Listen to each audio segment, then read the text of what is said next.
n'ont pas de tombeau. Ça veut dire quoi? Que même quand ton tombeau est là, l'ange n'a pas de tombeau. Et Dieu se donne le droit, se réserve le droit de donner une instruction à ton ange pour qu'il continue d'agir à cause de ton nom. Amen. Comme lorsque Dieu a sauvé Jérusalem en précisant à cause de mon nom et de mon serviteur David. Alors qu'au moment où il le disait en Ésaïe 38, David était mort depuis plus de 3 siècles. Mais il dit à cause de mon nom et de mon serviteur David. Donc Dieu parle d'un David qui est mort. Et pourquoi lui, Dieu, il fait référence à cet homme mort? Vous avez encore des politiques, des situations dans vos gouvernements, des choses dans vos vies qui sont modulées par des idées qui datent de plusieurs siècles. Des gens qui sont morts gouvernent vos vies.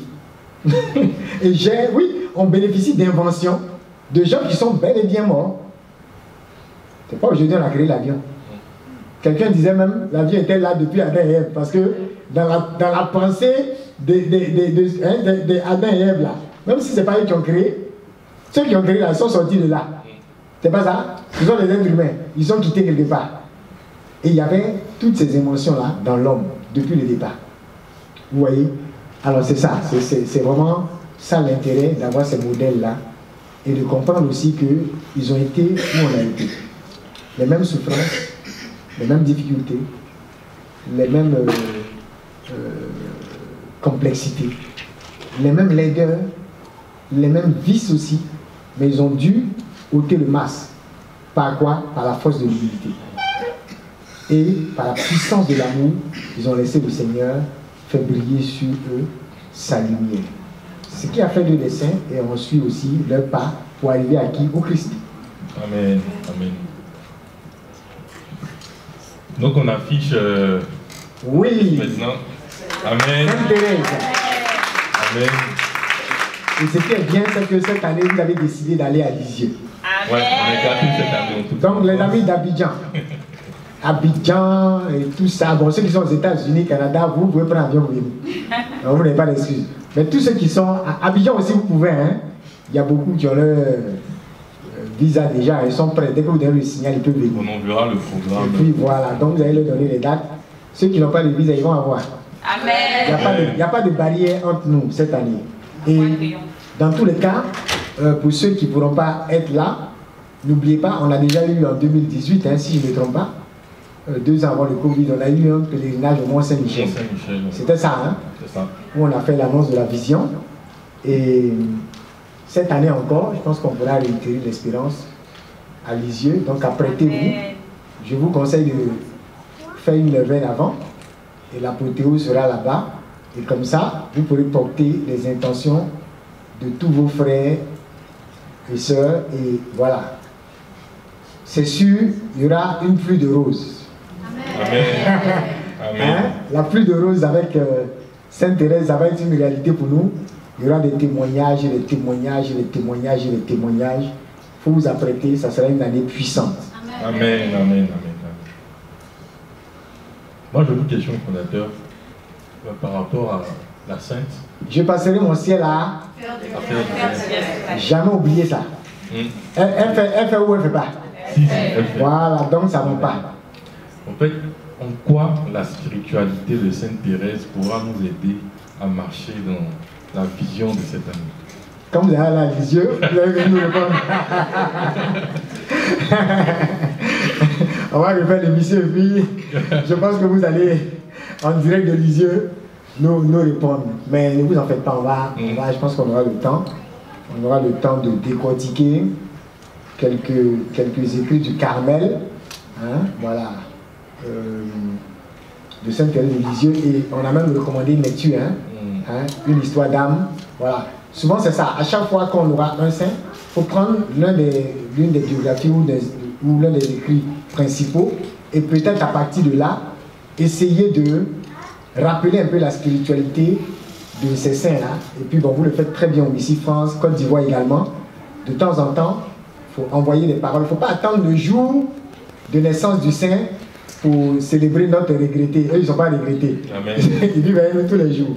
Donc, il faudra, comme vous le faites si bien, pareillement pour la Côte d'Ivoire et pour tous les autres pays, il faudra toujours envoyer des pensées pour nous rappeler un peu. C'est avec ces pensées, avec ces écrits, avec ces lectures-là qu'on pourra aussi nous rappeler de cette spiritualité-là qui est faite d'amour, de la puissance de l'amour. Hein, très forte espérance, vous connaissez un peu son histoire, vous savez un peu. Si on doit parler d'espérance, on ne peut pas occulter quelqu'un comme Sainte Thérèse. Si on doit parler de l'amour, de la foi, on ne peut pas l'occulter. Hein? Et il faut véritablement nous inspirer de cette persévérance dans l'espérance. Ça sera un de nos hashtags aussi. La persévérance dans l'espérance, hein, que Sainte Thérèse a eu et que beaucoup de saints aussi ont manifesté. Amen. Alors, juste pour rappel, on partage au fur et à mesure les créas, donc on peut déjà en fait mettre sur les différentes plateformes, WhatsApp, Facebook, et les hashtags foi triomphante, infaillible, espérance. Donc on peut accompagner ça de toutes nos publications sur les différents réseaux sociaux. Et persévérance dans l'espérance. Et persévérance dans l'espérance. Amen. Donc on a fait un peu le tour. On sait que chaque année, on marche avec certaines mentalités et certaines attitudes. Pour cette année, quelles sont les mentalités, les attitudes qui vont nous accompagner pour cette vision 2025? On va y aller directement sur les slides. Ah, bon, on a oublié le symbole. On a oublié le symbole. Ça c'est un retour aux sources. Ouais. On a oublié le symbole. Donc le symbole, c'est le Sacré-Cœur de l'Enfant Jésus. C'est vrai qu'on a déjà eu ce...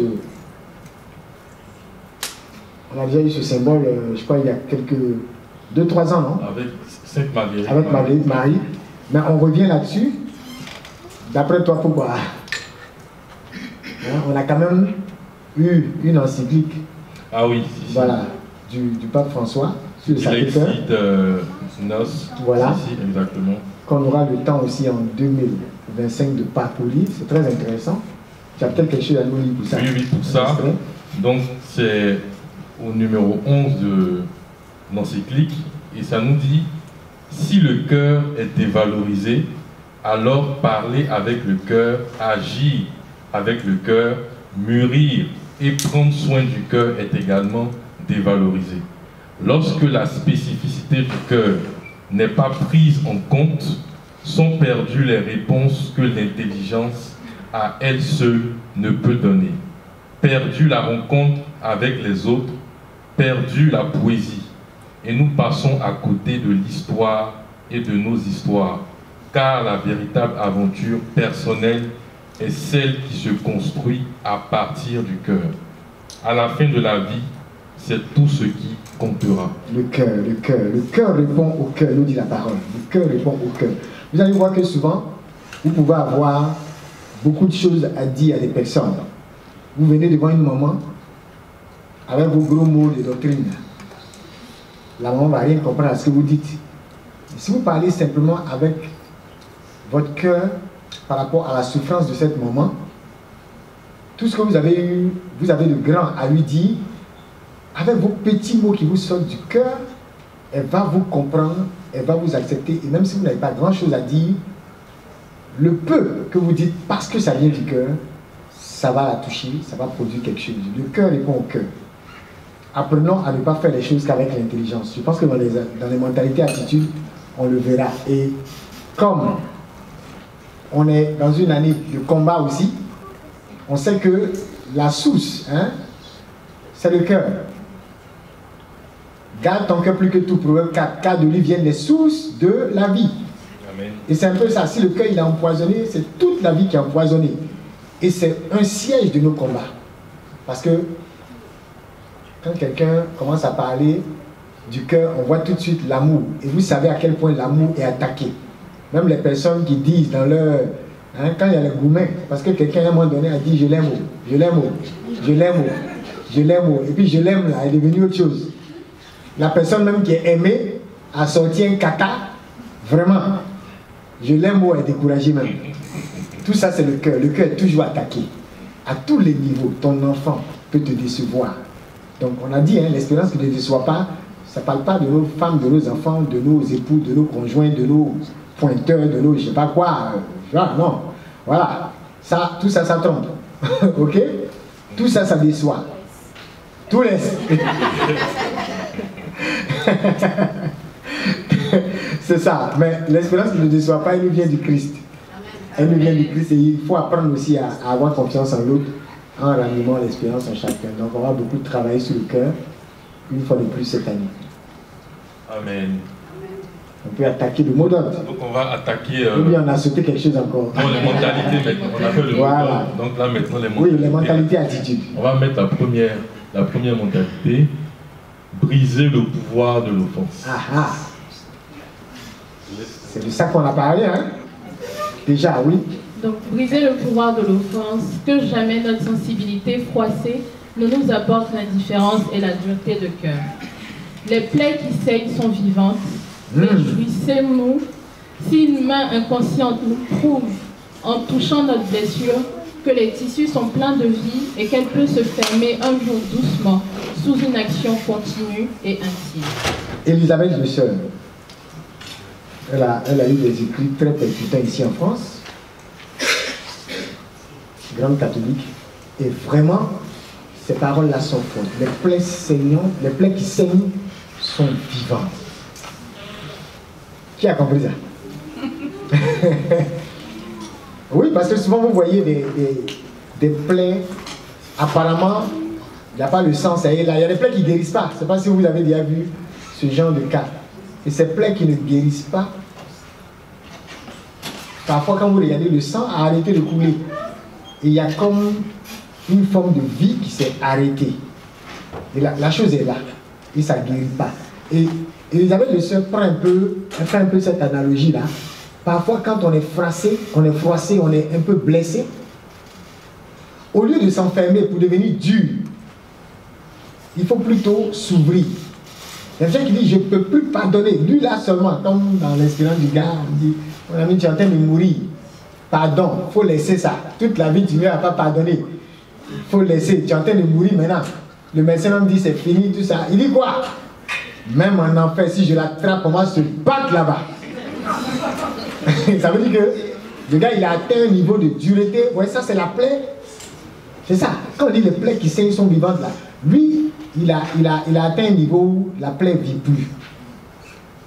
Et ce n'est pas non plus cicatrisé. Le sang ne coule pas. Parce que le sang, c'est la vie. Tant que ça, hein, tant qu'on voit le sang, ça veut dire qu'il y a encore de la vie. C'est ça, c'est ce qu'elle dit. Les tissus, si on touche, vous voyez, on touche. Ah, ça fait mal. Quand on met l'alcool, ah, c'est pas ça. On met le feu, ça brûle. Mais quand il n'y a plus de sensibilité parce que la dureté atteint un certain niveau, c'est que tu es en danger. C'est pas ça? On dit souvent quand tu frappes ton enfant, ou bien, vous voyez, il y a des situations comme ça, hein? Il y a des enfants, ils ont été tellement tapés, l'enfant même, quand on le tape encore, il ne réagit plus, vous voyez un peu. Il a dépassé, il est dans une autre dimension. Vous voyez un peu. Il ne faudrait pas qu'on soit ainsi. Je vous en prie. Parfois même dans les groupes de prière, c'est grave. Aujourd'hui, il y a des gens qui n'ont plus envie d'entendre parler de ministère, d'apostolat, de groupes de prière. Ils veulent juste venir faire leur messe et puis dégager. Même servir dans un service de la paroisse, ils se trouvent emmerdés. Ils n'en ont plus envie. Moi, je connais des personnes qui ont, à leurs propres frais, ils sont allés se former. Je connais des personnes comme ça. Personne n'a payé. L'église a beaucoup de choses à faire. Hein? Tu veux te former, forme-toi, mon ami. Ils se sont formés juste pour servir leurs frères. Mais parfois, ils arrivent sur leur paroisse, ils sont découragés. Parce que toutefois qu'ils ont voulu servir, même au niveau paroissial, faire la lecture, faire ceci, faire cela, apporter des idées, parfois ils sont découragés. Il y en a qui n'arrivent même plus à faire confiance, parfois, à la tête de la paroisse. Ils n'arrivent plus à servir. Mais il ne faut pas qu'il en soit ainsi. Et ce qui est bien, c'est que tu es content, hein, le prêtre, tu n'es pas content. L'Eucharistie, c'est l'Eucharistie. Jésus, c'est Jésus. C'est Jésus qui se donne à toi. C'est pas à faire des non, le prêtre m'a énervé. C'est pas à faire de dire non, on ne m'a pas respecté, on ne m'a pas fait ci. Il ne faut pas qu'on soit ceux-là qui soient dans la position de blesser les autres. Comme dit le curé d'As et beaucoup d'autres saints d'ailleurs. Eux, ils préfèrent se retrouver dans la position où ce sont eux qui se retrouvent blessés plutôt que d'être dans la position de ceux qui blessent. Hein, donc, soyons aussi dans cette position. Il vaut mieux que ce soit nous qui soyons blessés. Mais en même temps, faisons l'effort. Quand on subit ces blessures-là, laissons la plaie être guérie. Arrêtons d'être trop durs et d'être à un niveau où finalement on est comme à un niveau où la plaie ne saigne plus. Et on pense que parce que le sang ne coule plus, ça va. Alors que finalement on est comme cet enfant qui n'a plus de sensibilité. Donc c'est un message à chacun d'entre nous. Parce que même à l'église, on se blesse parfois un peu trop.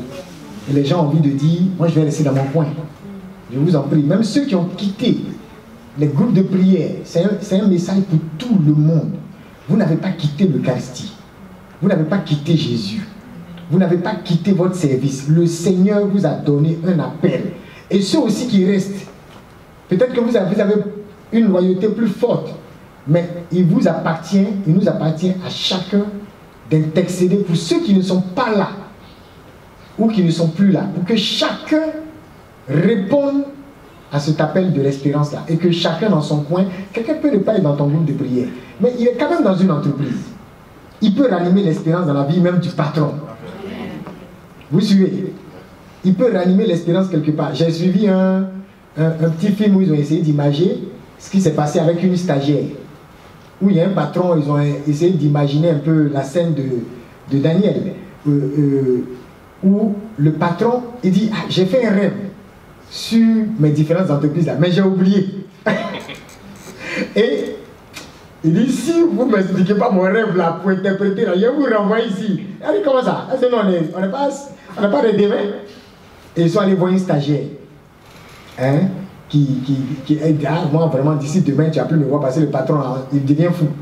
Lui seul il fait son rêve et puis lui seul il dit, on a qu'à lui rappeler son rêve. Vous voyez comme un peu dans le livre de Daniel.